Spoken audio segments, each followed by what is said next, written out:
Sup you beautiful people. Hope you've had a fantastic day. Welcome back to another new episode of What If Naruto Had the Omnitrix. If you guys enjoy this what if, comment down below and let me know. And go ahead and check out other what ifs in the channel after watching this video. Don't forget to subscribe and leave a like, and also share this video with your friends. So now let's start this video. When the sun rose up, Naruto woke up and saw what time it was. Whoa, better get ready. He jumped out of bed and went for the bathroom. He soon came out dressed in his usual clothing, and had a quick breakfast. After he finished, he saw Azmuth standing on his dresser. "Are you all prepared, Naruto?" he asked. "Yes, Azmuth. I am," Naruto answered. "Good. Then you must hurry to the rendezvous point with your team, right?" Naruto was about to head out, until Azmuth spoke up. "Wait." Naruto stopped in track looking impatient. "Before you go, Naruto, I must warn you of what your competition may throw at you should you be, and you will be forced to fight for not only your life, but your teammates' lives." "I know."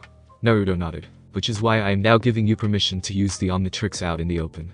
The Galvan continued. Naruto's eyes widened in surprise. "Really?" Azmuth nodded. "But remember, there is only so much the Omnitrix can do. You must also remember your own ninja abilities." Naruto nodded. "I will, Azmuth-sensei." Azmuth was taken aback by Naruto's words, and watched him take his leave.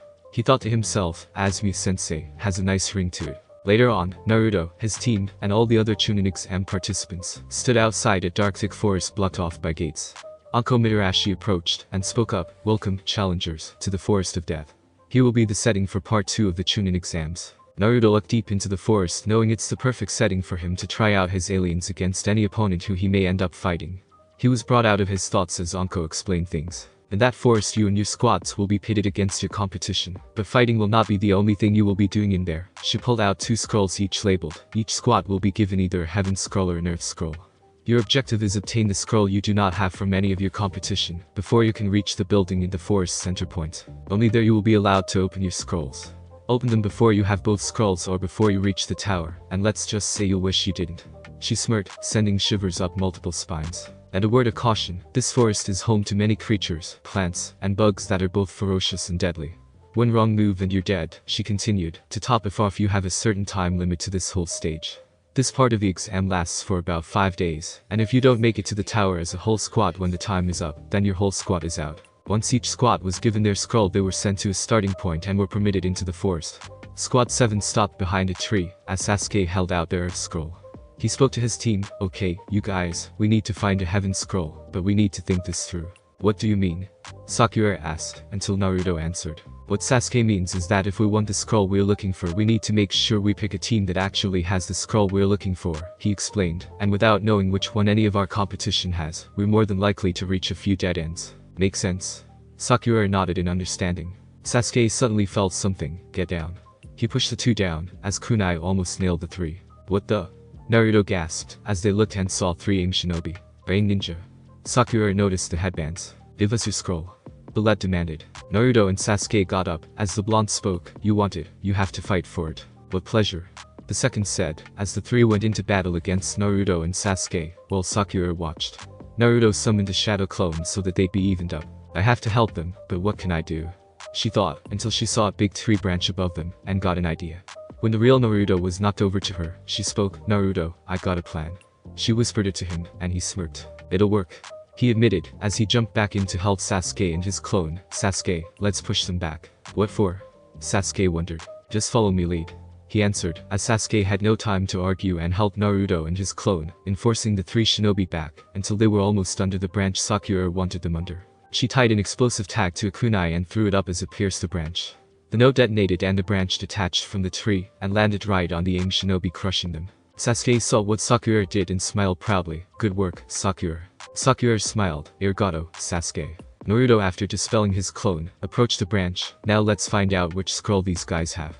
Before he could check, a purple sludgy substance oozed out from the bottom of the branch. Naruto, not liking the look of this, jumped backwards, and his team saw more sludge ooze out. Suddenly the 3 aim shinobi rose up from the puddle looking like sludge-covered versions of themselves. "Sneaky move," Bullet said. "But that won't be enough to save you," the third said. "What the hell?" Sakura gasped. "What are they?"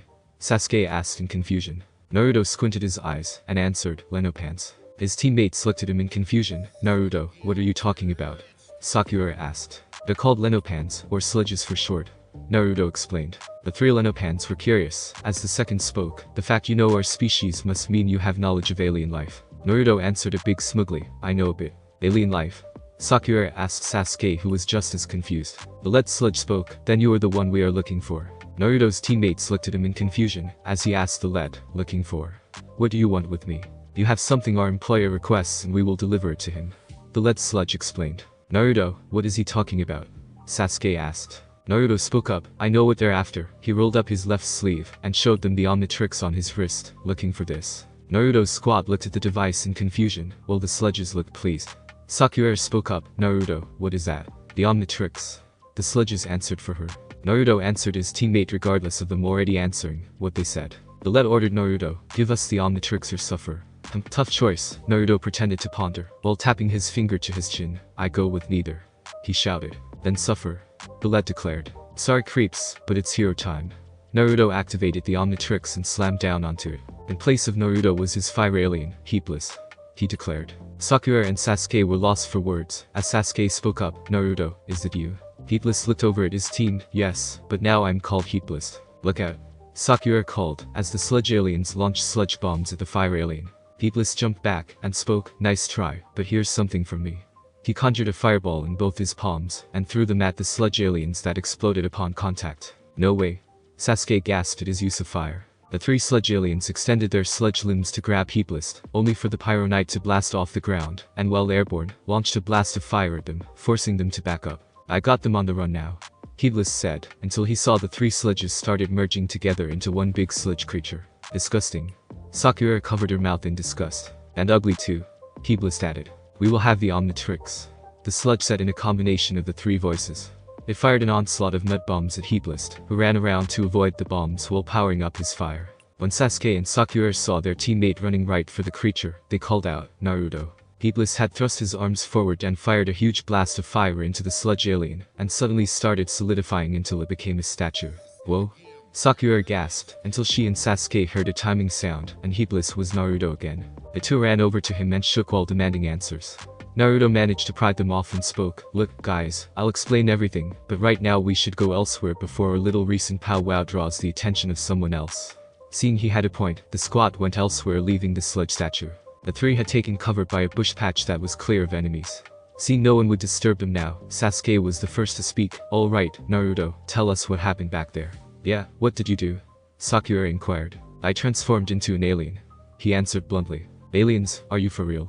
Sasuke asked skeptically. Hey, you got your proof back there, didn't you? Naruto reminded him. He's right, Sasuke, Sakura agreed, but how'd you do it? With this. He showed them the Omnitrix. Those guys called it the Omnitrix, Sakura remembered, but what is an Omnitrix? This was a device created by an alien known as Azmuth, he explained. It gives the wearer the ability to transform into multiple alien species. His DNA is stored into it. Like that fire guy? Sakura asked. Yes. He's called Heapless. How did you get this?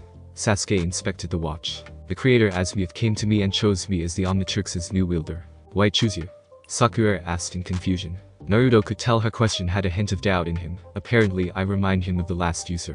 The two were confused, until Sasuke spoke, so why did those guys want it? I have no idea where those three came from, or who they wanted to get it for, Naruto began. But if my knowledge of the previous times the Omnitrix has been used is correct, then the ones after it have an intent to use it for domination purposes. Domination?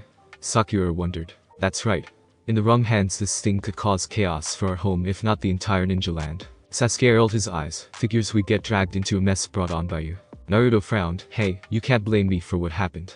How was I supposed to know aliens had infiltrated the Chunin exams? Boys, I think we need to focus on the big picture here. Sakura reminded them. Sasuke looked at her and spoke. Sakura is right, we still need to find a heaven scroll. Naruto, understanding that, answered, yeah. It's clear those three had no intention to be part of the Chunin exams, and probably disposed of their scroll. So we need to find another team and hope they have the scroll we need. Sasuke concluded. Suddenly they heard a laugh echo from all around them. The three got up and armed themselves while looking around. Keep on your toes, guys. Sasuke ordered, as the two nodded. Suddenly rising up from the ground was Akusa Shinobi. Found you. She licked her lips with a long tongue. This one, Naruto noted, and asked Sasuke, think we can take her together? Sasuke answered, that, or go down trying. Then let's go. Naruto called, as he and Sasuke charged into battle against the ninja who blocked their strikes, before backflipping away and extended her arms, launching multiple snakes from her sleeves at the two. Look out. Sasuke called, as he and Naruto jumped aside, and Sasuke used one of his fire jutsu sending fireballs at their enemy. Unfortunately, the shinobi sunk into the ground to avoid the attack. Where'd she go? Sakura gasped as they looked around. Suddenly Naruto realized and looked back at his female teammate. Sakura, get out of there. He quickly threw a shuriken in her direction. Sakura realized the Kusa shinobi was about to pop up before her. The girl quickly moved as the Kusa ninja emerged and deflected the shuriken as if it were nothing. Naruto spoke to Sasuke. Sasuke, call me crazy, but I think that ninja's stronger than she looks. Actually, I agree, Sasuke admitted. Think you can turn into another one of those aliens in that watch? Sure, let me just find one. Naruto said, as he went through the choices. Well, pick one fast. Sasuke ordered, as he went to defend himself from the ninja. Got one. Naruto called, as he activated the Omnitrix and transformed. Firearms, he declared. The three shinobi gasped, as Sakura thought, wow, four-armed and muscular. The Kusa shinobi watched in interest. This is new. Firearms spoke, yeah. And this is me about to kick your butt. He ran at the ninja and restrained him using one set of his limbs, before punching him using a third of his arms. The shinobi was sent flying backwards, crashing into a few trees. Sasuke spoke as he saw how far the shinobi flew. Well, that had to hurt. Come on. Firearms said, as the three raced over to see if they could get the scroll from her. They stopped to see a big crater in a tree's trunk with the shinobi lying on the ground. Thinking she was dead, they approached to see if she had a scroll on her, only to hear a laugh come out of her that sounded different from the way she sounded. That really did hurt, the shinobi admitted, but I have felt a lot worse than that before. She's still alive after taking such a hit.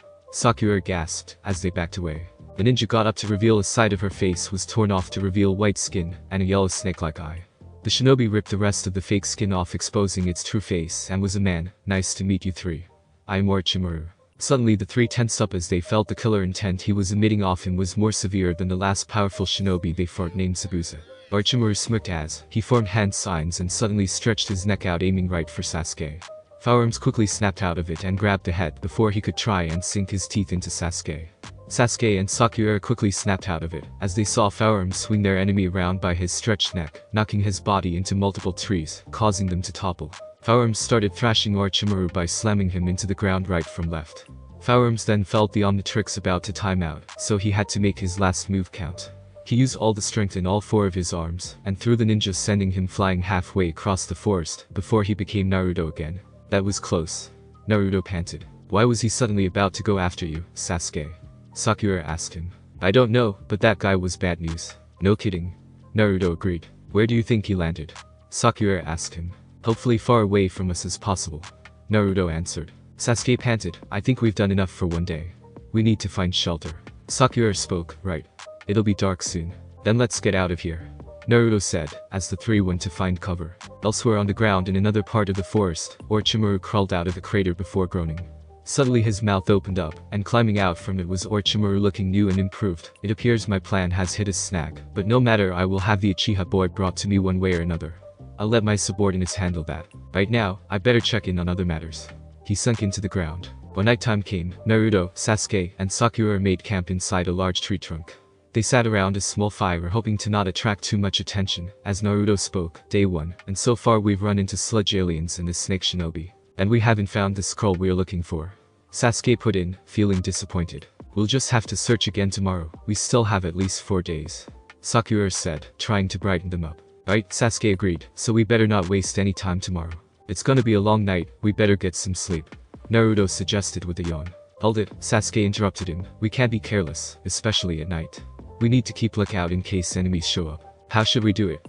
Sakura inquired. We'll each take turns standing watch, Sasuke explained. I'll stand for the first 3 hours. Naruto, you follow after me, then you Sakura. And I'll start again in the order.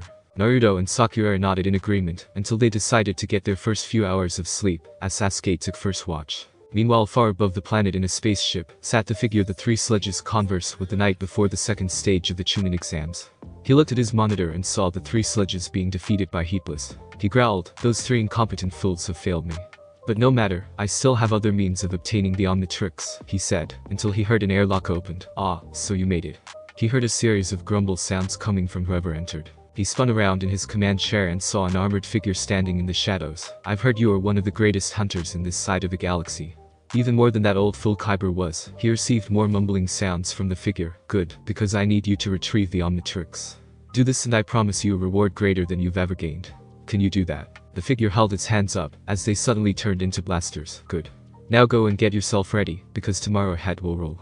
He snickered as the armored figure took its leave. Back on Earth, at the Hokage's office, Sarutobi was meeting with Anko, who showed up and informed him of some news she received from the Forest of Death. So he is back?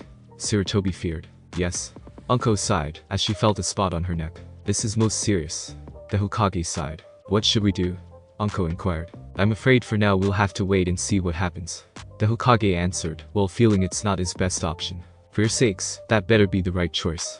A voice spoke up. The two looked around in confusion, until Azmuth teleported onto the desk, surprising the Hokage and Proctor. Azmuth looked to the Hokage and greeted him. Hiruzen. He turned around, faced the Jonin, Anko. Azmuth.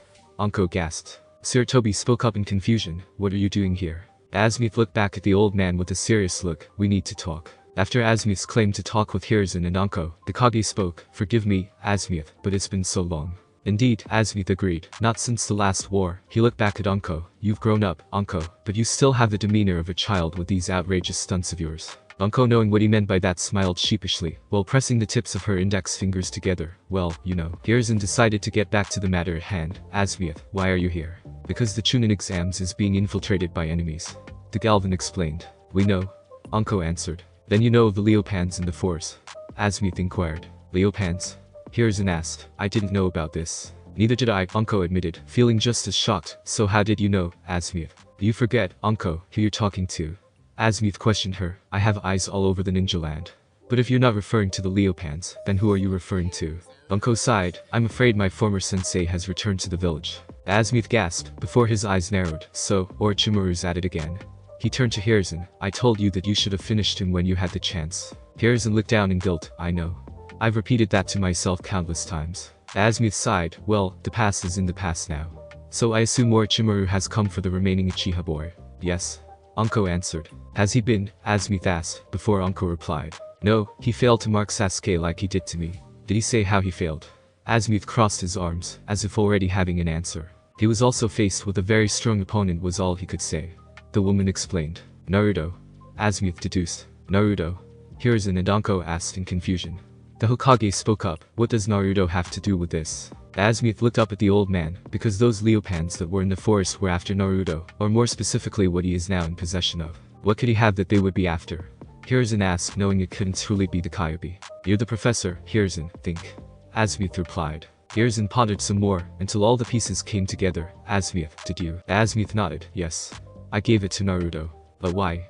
Hiruzen gasped. Because this ninja land needs a hero, especially in times like this. Azmuth answered. What are you two talking about? Anko asked in confusion. Azmuth looked back at her. Right, you are still too young to know about classified information. Very well, Anko, I'll tell you the rest of what was kept from you and the rest of the younger former Konoha plumbers. Meanwhile, back in the forest, Naruto, Sakura, and Sasuke had stuck to their plan of taking turns keeping watch, while the others slept. When morning rose, all three of them were fast asleep. When the sun shined onto their faces, they stirred before waking up. They sat up and saw the sun, finally morning. Sakura groaned. Yeah. Sasuke agreed. Well, we better get ready, and head out to find a scroll we need. Naruto suggested, as they all started collecting their stuff. They were cut off as a blast of wind suddenly pushed them back and onto each other. What the hell was that? Naruto groaned, as he got up. We're under attack. Sasuke answered, as the three saw three sound shinobi approaching them. We're Timoto, one boy with spiked hair began. I'm Zaku. The girl of the group went next. My name's Kin. The final boy finished, and I'm Dosu. On your toes, guys. Sasuke ordered, as Squad 7 got ready. We're only here for you, Sasuke Uchiha. Dosu pointed to him. Why only me? Sasuke squinted, knowing the answer already. It's what our boss wants. Zaku answered. Your boss? Sakura asked, puzzled. You've already met him. Kin reminded them. The three answered together, Orochimaru. Zaku smirked, that's right.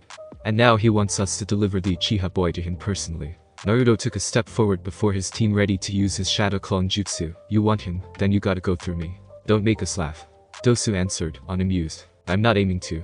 Naruto responded. Your funeral. Kin said, as the three shinobi were prepared to strike only for something to hit them from the side, sending them crashing into another tree. Squad 7 looked and saw the Odo shinobi were stuck to a tree by a purple blob. What is this stuff? Zaku demanded, as the three struggled. I can't break out. Dosu struggled. Who's responsible for this? Kin demanded. They suddenly heard heavy footsteps approaching. Squad 7 looked and saw walking into the clearing was a tall imposing figure decked out in purple, red, and black armor wired up with weapons, and a black visor covering his whole face. What is that thing? Zaku asked, freaking out. The figure spoke in a gibberish tone, which confused the six. What was that? Sakura asked, not understanding a word. The figure repeated again in its gibberish language, until Naruto groaned, we can't understand a word you're saying. The being started pressing some buttons on a small computer on his left arm, before he spoke to them in their language with a robotic tone. I am Ninin, greatest hunter in the galaxy. I have come for the Omnitrix. He raised his right hand and aimed it at them, as it converted into a blaster. Naruto decided to toy with the hunter. The what? Do not test my patience, child. I know you carry the Omnitrix on your wrist. Naruto held up his wrist. Oh, you mean this? Sorry, but I made a promise not to let anyone take it. Ninin answered, if you will not hand it over, then I will take it by force. He blasted at Squad 7 who jumped out of the way, before the blast caused their tree shelter to fall over. That was close. Sakura gasped. Naruto and Sasuke got up, and Naruto spoke, let's show this hunter a thing or two about fighting. Way ahead of you. Sasuke agreed, as the two ran for Ninin. Naruto summoned some shadow clones to surround the hunter, as Ninin started blasting at the clones. While some took the hit and were destroyed, the remaining ones grabbed shuriken from their pouches and threw them, only to get deflected off the hunter's armored suit. Pitiful, Ninin said, as he blasted at the remaining clones, before speaking to Naruto, now you are mine. Fireball jutsu.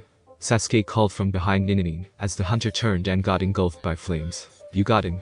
Sakura cheered. When the jutsu stopped, the shinobi gasped seeing Ninin's armor wasn't affected. Good try, but not good enough. He extended his left hand and blasted Sasuke with a net trapping him. Sasuke? Naruto called, before frowning at Ninin. Alright, man. Now it's my turn. He activated the Omnitrix and transformed into Diamond Head. Diamond Head. Maybe now I'll get a challenge. Ninin said, as he readied himself. Let's dance. Diamond Head called, as the two engaged in combat. Sakura, taking advantage of Ninin's distraction, ran to Sasuke, and used a kunai, to cut him out of the net. Thanks Sakura. Sasuke said, as the two watched their comrade fight the hunter. Diamond Head turned his arms into diamond spears and began jabbing and striking at Ninin, only for the hunter to blast him with cannons that popped out of his shoulder. As they fought, the sound shinobi watched as well, with Zaku speaking, so, who's your money on? He asked his team, only for them to roll their eyes and sigh. Diamond Head jumped out of the way of Ninin's blasts, before extending his arms out and shot diamond shards at the hunter, forcing him to back away. Diamond Head spoke, you know you're not the first one in this forest who wanted the Omnitrix. I know. And it's my job to clean up their mess. Ninin said, as he fought back, knocking Diamond Head into a tree, causing it to topple. Diamond Head heard the Omnitrix beep, and suddenly was Naruto again. Oh, man. He groaned. Looks like you're out of options, child. Ninin said, as he aimed his blaster at him. But I'm not. Sasuke called, as he used his next fire jutsu, releasing multiple fireballs at Ninin, distracting him long enough for Naruto to slip away. Naruto looked at the Omnitrix, seeing it needed a bit of time to recharge, knew he had to do it his own way. Alright, time to stall. He summoned multiple shadow clones like before, and they engaged Ninin. I grow bored of this childish game. Ninin said in irritation, as he blasted away the clones. When Naruto was the only one left, he threw a kunai for Ninin, only for him to catch it out of thin air. You are so pitiful even for a human. Don't mock just yet. Naruto smirked. Ninin was confused, until he saw the kunai he was holding was wrapped with a paper bomb that blew up in his face, distorting his vision. Good one, Naruto. Sakura smiled, feeling impressed. Naruto saw the Omnitrix was recharged again. Yes. And now I know what alien to use against this guy now. He activated it and transformed into his smartest alien form. Gray matter. Sasuke and Sakura looked down at him, with Sakura asking in almost irritation, why would you pick such a small creature to go up against him? Because, Sakura, this creature is just the one I need to get him off our backs. Gray matter answered, as he ran over to the distorted Ninin, and climbed up his leg and got on his back. He opened a small compartment on his back and began messing with the wiring inside. What's he doing? Sakura asked her teammate. I don't know. Sasuke answered. Gray matter finished one final wiring, that should do it. He said before jumping off Ninin and became Naruto again. Ninin regained control of his suit and spun around to face him. You are going to your head severed from your body and mounted in my trophy room. He was prepared to blast him again. I don't think so. Naruto answered smugly. Sakura and Sasuke were worried Naruto was going to get killed, until Ninin's rocket jets popped out of his body and launched him off into the sky with him having no control. They watched as he disappeared into the morning sky. Whoa, Naruto, what did you do? Sakura asked. Just a little rewiring of his rocket thrusters on auto, and disabling his controls on it. Naruto answered bluntly, while his team were confused. Well, whatever you did, we better get out of here before he decides to come back. Sasuke suggested. Right, but first things first, Naruto began, as he walked over to the still stuck Team and reached on Dosu's exposed pockets that were covered by the gunk Ninin got them with, and found their scroll being exactly what Squad 7 was looking for. We'll take this. The 3-bound ninja frowned. We got both scrolls. Sakura smiled in joy. Now we can head for the tower. Sasuke smirked. Might I suggest we take a shortcut? Naruto suggested. Sakura looked puzzled. You know of one. That's right, and it's by air. Naruto answered, as he activated the Omnitrix again and transformed. Stinkfly. Sasuke and Sakura backed away in repulse, as Sakura spoke. Ugh. Naruto, no offense, but this form of yours is disgusting. Stinkfly answered, hideous, maybe. But airworthy. Hell yes. Sasuke looked at Sakura. It is a good way to avoid any unnecessary fights. Sakura looked at both her teammates before sighing. Okay. Good. Stinkfly flapped his wings and flew behind his teammates, lifting them off the ground in his arms. Zaku called, hey, you're not just going to leave us like this, are you? Stinkfly looked back at him and his team. You'll find a way out yourselves, hopefully. He flew up into the air, as Dosu called for below. Come back here. I demand you get us out of this immediately. But Stinkfly already flew off. The three sighed, as Kin asked, well, now what? Her teammates had no answer. Meanwhile above the forest, Stinkfly was flying his teammates above the trees. Take a look, guys, we're on top of the world, he declared. The two looked down seeing how high up they were. This is incredible. Sakura called in excitement. No way. Sasuke gasped. Wei Stinkfly assured him. You can see just about everything in the forest from up here. Sakura noted, spotting some of the other teams. Sasuke looked ahead and saw their destination. There's the tower. Coming in for landing. Stinkfly called, as he descended to the ground. The Omnitrix timed out and he became Naruto again. That saved us a lot of time. Sakura admitted. Yuha. Naruto nodded in agreement. Come on, let's get inside. Sasuke said, as they entered the tower. They walked through a hall before coming into an open room. So now that we're in here, we get to open our scrolls, right? Naruto asked. That's what the proctor said. Sakura confirmed. Sasuke nodded, and opened up both their scrolls and proved there stood Iruka Yamino. Congratulations for passing the second stage of the Chunin exams, guys. Sensei, good to see you. Naruto smiled. Good to see all of you as well, Iruka agreed. Now then, until the remaining 4 days are up, you three are to remain here at the tower. Got that. The squad nodded. Good. Later, Squad 7 was given a temporary room to bunk in, while they waited for the 5-day limit to pass. As they relaxed, their door opened, and entering was the Hokage. Hello, everyone. Sandarime-sama. Sakura gasped, as she, Sasuke, and Naruto bowed their heads. What brings you here? Naruto asked. I'm afraid there are matters we must discuss with you three. Hiruzen explained with a sigh. We? Sasuke asked, seeing no one with the old man. He means me. A new voice called, as Azmuth flew in on a hover podium. Sakura and Sasuke backed away in shock, until Naruto spoke up. Relax, guys. This is Azmuth, the alien I told you about. Wait a minute, what are you doing here with Gigi? He asked his mentor. Hiruzen. He and I have known each other for a very long time. Azmuth explained. You have? Naruto asked the Hokage, who nodded and spoke. Azmuth and the Galvans supplied us with many weapons and resources during the last ninja war. And before then plumber bases were stationed all throughout the ninja land. We had allies from just about every nation and every planet. Unfortunately, as time passed, the ninja nations started growing apart, be it from the bloodline purging and stealing, to betrayal and forced sacrifice. Eventually the plumbers had to disband throughout the nations. And the alien allies? Naruto asked. Azmuth answered. Some chose to return home to their own planets, others remained here in the nations in seclusion, fearing they would be experimented on. Wait a minute, Sasuke interrupted. Are you saying there could be aliens living among us, and we don't even know it? Perhaps. Azmuth answered with a shrug. Hiruzen spoke to Naruto. Azmuth briefed me on how he passed the Omnitrix to you, Naruto. Naruto looked at the Galvan. Why did you decide to tell him? I'm sure you know exactly why. Azmuth crossed his arms. So you know what happened in the forest? Naruto realized. Yes, you fought those Leopans and had to use the Pyronite DNA to harden their bodies. How does he know that? Sakura asked Naruto, and Azmuth answered for the boy. The Omnitrix has a built-in danger detector which I use to keep track of when it is used, and who it is used against. Then you also know of who else I faced in the forest? Naruto asked. Yes. That hunter Ninanin comes from a line of alien mercenaries like his three siblings 6-6, 7-7, and 8-8. Azmuth explained. I don't understand how he or those Leopans knew where to find me. Naruto said. Obviously, somebody has their own resources and knew I came here with the Omnitrix. Azmuth deduced. But who? I do not know, but what I do know is, Naruto, you must prepare yourself for whatever else comes your way, Azmuth answered, before turning to Sasuke, and that goes for you too, young Uchiha. Me? What do you mean? Sasuke asked. Hiruzen spoke up, the shinobi you fought in the forest, Orochimaru. You know about that too? Sakura asked. Bunko informed me of the Kusa shinobi Orochimaru was posing as was killed, he began, and noticed Sasuke's neck. You're lucky Orochimaru didn't brand you with his curse mark. Curse mark? Sasuke asked once again feeling confused. Maybe you should explain from the beginning. Azmuth suggested. Right, Hiruzen cleared his throat. Orochimaru was a former Konoha shinobi, and was once my student when he was even younger than you three. Like you, Sasuke, he was born with talent of a true shinobi. And like you, Naruto, he grew up an orphan and had no family in his life. I see. Naruto replied. As the years passed, Orochimaru started growing distant from us and caught up in his work, Hiruzen continued. Then we discovered he had been experimenting on human bodies for forbidden research. Forbidden research?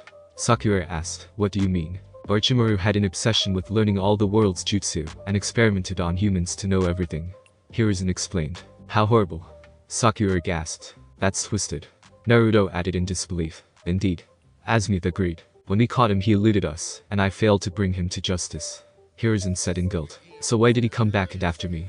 Sasuke asked, as Azmuth explained. The Sharingan your family possesses is all he needs to learn every jutsu, boy. Of course. Naruto realized it was Sakura. He also said something about a curse mark. Sasuke inquired. Hiruzen spoke. One of Orochimaru's experiments involved cursed seals he brands on certain ninja. That seal infuses the wearer with dangerous chakra that poisons the mind, and grows stronger each time it is activated. Azmuth took it. It's likely Orochimaru wanted to brand you with such a mark to tempt you with its power, so you would seek him out to gain more. And with you at his side he would harness your Sharingan for his own purpose. Unbelievable. Sasuke gasped. Fortunately for you, Naruto was able to get Orochimaru far away from you. Azmuth added. But if I know my former student he will not give up just yet, Hiruzen feared. That's why I've had increased patrols of the village to be on lookout. Well, we also had a run-in with some followers of his in the forest before Ninanin showed up.